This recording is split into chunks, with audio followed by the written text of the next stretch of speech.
This is Tanks Vlog for April 20th, 2019.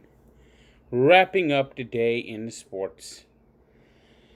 When you're a Mets fan,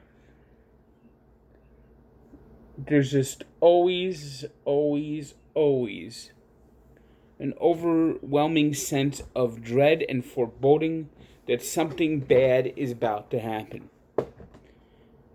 It just never ends well for the Mets. There's always something bad lurking around the corner. And now Jacob deGrom. His elbow's acting up. The Mets, of course, are saying, well, no, we're not going to worry about it. Yeah, it's the same thing they said about David Wright. And he ends up never playing again. I remember them saying, oh, don't worry about it.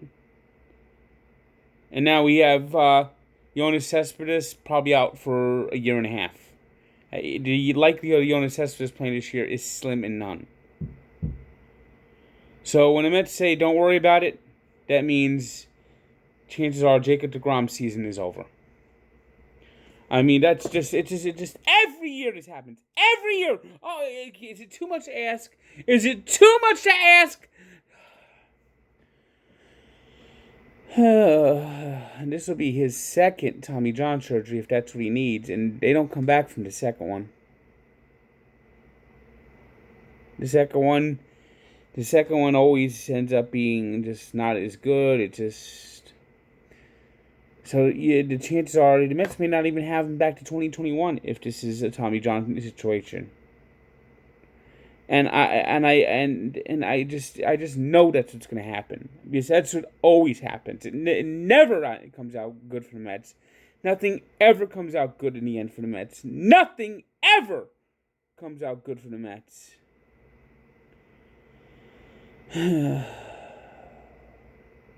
Somehow today they found a way to win 5-4. Vargas didn't suck, but then he couldn't go 5 innings. Why the hell is Jason Vargas on this team if they don't trust him to go past 4 innings? Why the hell is he on this team if they don't trust him to go past 75 pitches? Why the hell is he on this team? That is a wasted spot in the rotation. Sign Dallas Keuchel now. If the Yankees release Gio Gonzalez, which would be incredibly stupid for the Yankees to do, but it would be just the arrogance of the Yankees. You got to sign Gio Gonzalez. Gio Gonzalez, he could come up tomorrow and be a better pitcher than Vargas. I mean, you don't have to dump Vargas. You could have him as a long man. I mean, he's better than Corey Oswalt, Drew Gagnon. So the Mets will have an emergency starter today.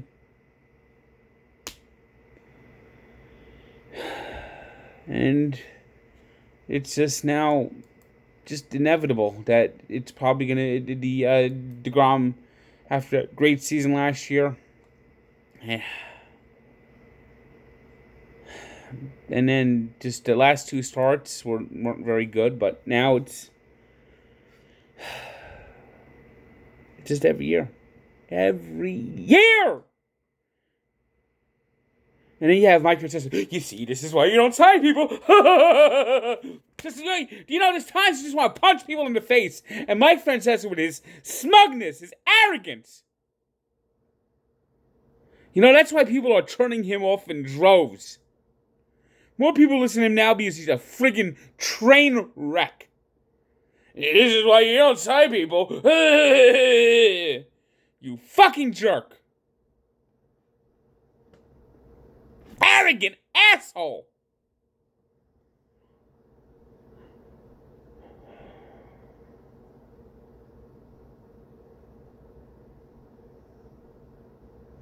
And then Edwin Diaz at 9th inning. Oof, was that adventurous. Also, can we please stop J.D. Davis in the playing third base at the end of games? Can we please stop this? J.D. Davis, it turns out, is not a bad hitter. I kind of like him in the lineup.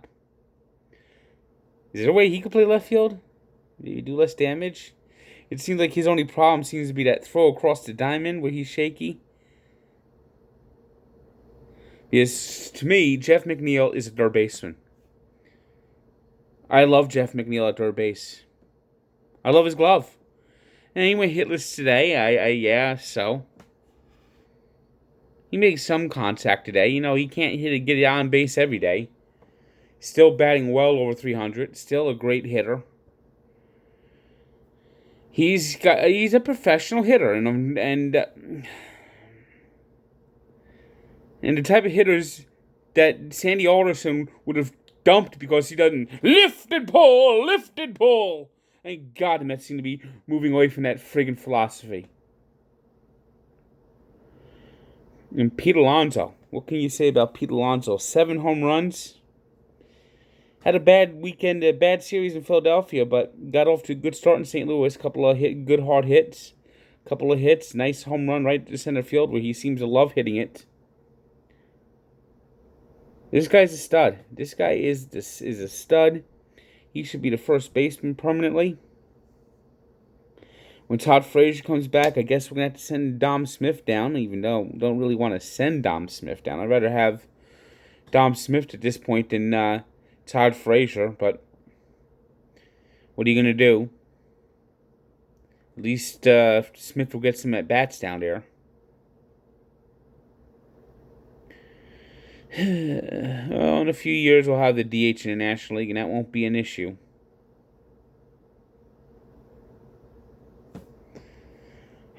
Well, J.D. Davis, he might be a better hitter, at least, but he almost is like a clone of Wilmer Flores. Kills lefties. A butcher in the field. But the Mets won today, and with Chris Flexen pitching on Saturday, they needed that win. I mean, hopefully Syndergaard could get the win the series on Sunday. Although it's Sunday, and the Mets on Sunday. New Met.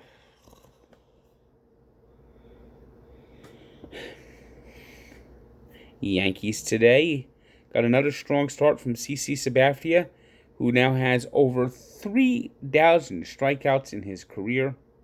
This is going to be an interesting debate. This is obviously CC Sabathia's last season. He's retiring at the end of the year. But a guy who's won a Cy Young in his career. He's been an effective pitcher, an all-star most of his career. Helped the Yankees win a World Series. Is a big part of that 2009 team. 247 lifetime wins. 3,000 strikeouts. You put Mike Mussina in the Hall of Fame. Tell me why CC Sabathia is not a Hall of Famer. To me, CC Sabathia is a Hall of Famer. I really think that when this is coming from a Met fan. I think CC Sabathia is a Hall of Famer. I mean, he's always been solid, professional, and the Yankees have won his 2 starts. He's been very good in both starts this year, and he's pushing 40, but. As the Yankees did win today, they beat the Royals 6-2, despite 3 errors. And the Yankees, I don't understand why they're not calling up Gio Gonzalez. Who on their team is better than Gio Gonzalez? You got minor league guys that are filling in spots in the rotation.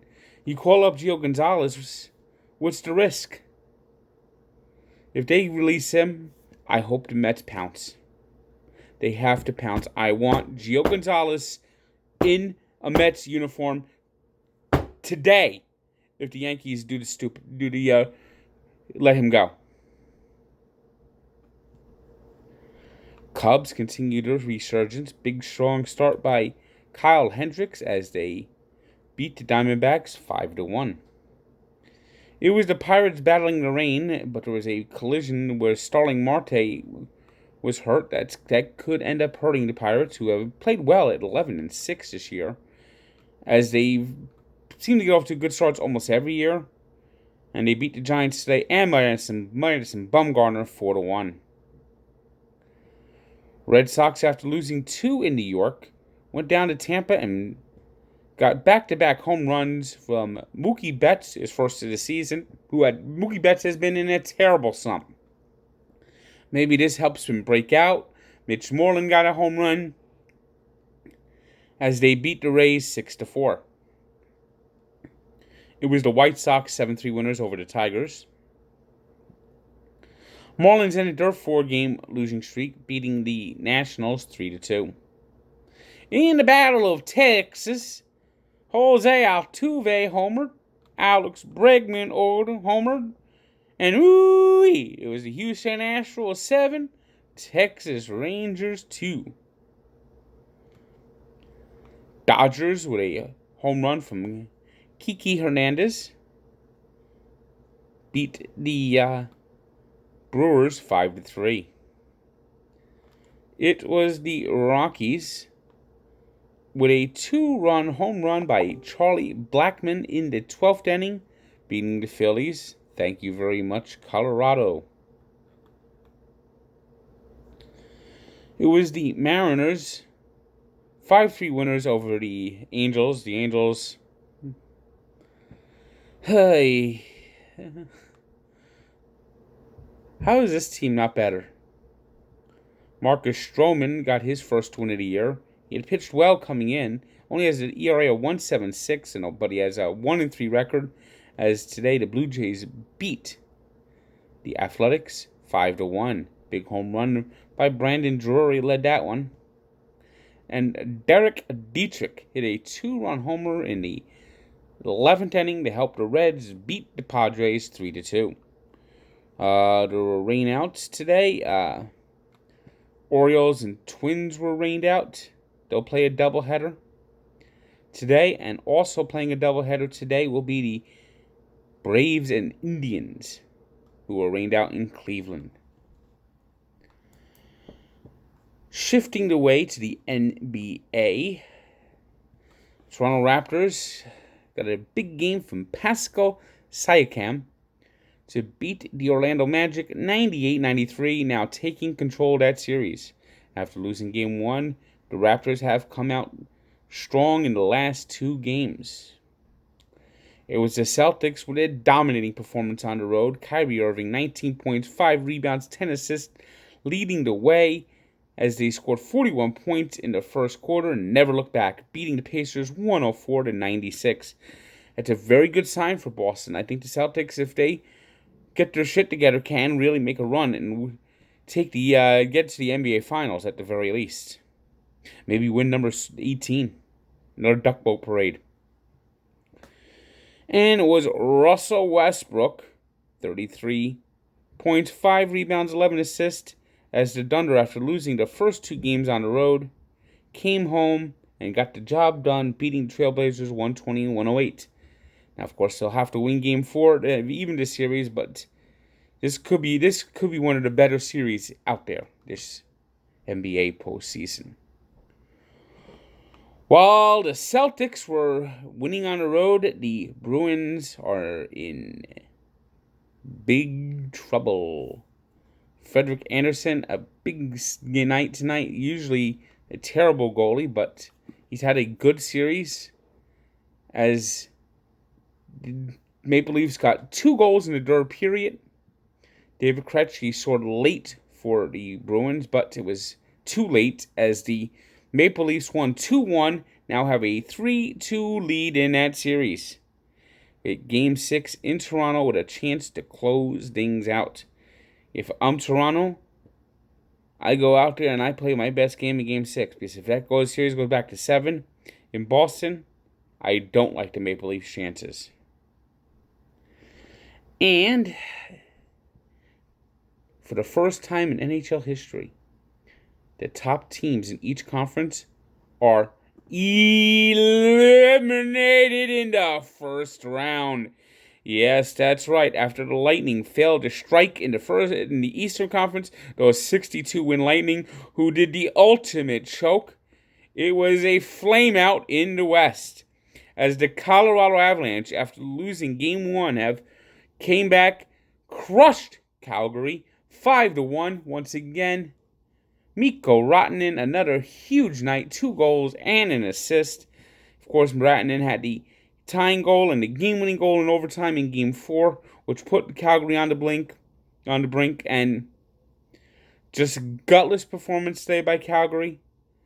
I mean, you knew Calgary was vulnerable because of their defense and goaltending, but jeez, to go out this way, not a good look, Calgary. Not a good look. Right, today's 3 stars are Pascal Siakam, 30 points, 11 rebounds, 4 assists in leading Toronto to a win. Mikko Rantanen with his 2 goals and assists for Colorado.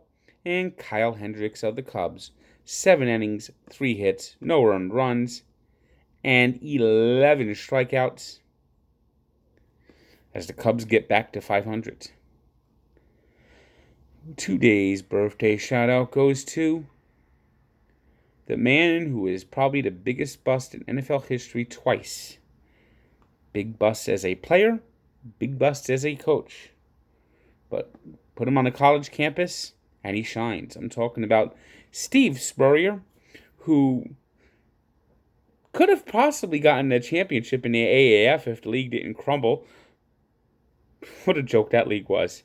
Yeah, I mean, how do you start a season if you can't finish the season? If you don't have enough money to finish the season, how do you? I mean, you want to talk about Mickey Mouse organizations, and now they filed Chapter 7. The 11 players, their luggage and telling them they have to pay their way home. Oh, there's going to be lawsuits for years with that league, with that circus show. I mean, the XFL at least finished their season.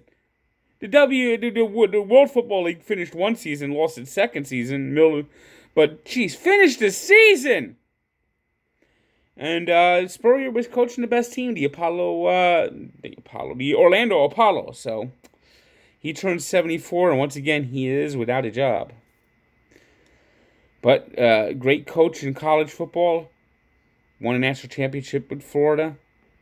Won a Heisman with Florida. In the pros. Was a terrible quarterback for the 49ers. Later played for the Buccaneers. The expansion Buccaneers that went 0-16. The worst team in NFL history. Actually 0-14. Only played 14 games back then. But they lost the first 26 games over 2 seasons. And then as a NFL coach was terrible with the Redskins. But good with Florida. Good with South Carolina. 74 today. And we take a look back to 1986 when Michael Jordan made a statement, "I am here to stay. I am the best player in the NBA." Scoring 63 points against the Boston Celtics. Of course, they lost the game 135-131, but it was just a preview of Michael Jordan's greatness. Check out the story at Barstool Sports and Sports Encyclopedia, where sports history lives. Good day, and please be okay, Jacob. Please. For once, can we get good news?